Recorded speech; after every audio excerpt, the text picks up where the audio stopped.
Nag-araw po muli sa inyo mga kapatid. Ito po ang Minuto kay Kristo. At ako po ang inyong mga kasama, si Papay Jim ng Radio Veritas Asia.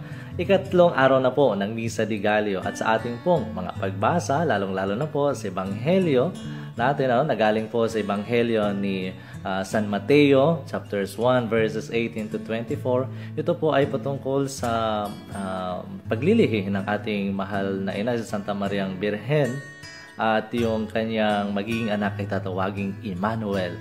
At siyempre po, patungkol din po ito sa panaginip ni San Jose, sa isang anghel na hindi siya dapat matakot na tanggapin na magiging asawa si Santa Maria. Mga kapatid, tandaan po natin na meron po tayong kanya-kanyang mga panaginip sa buhay.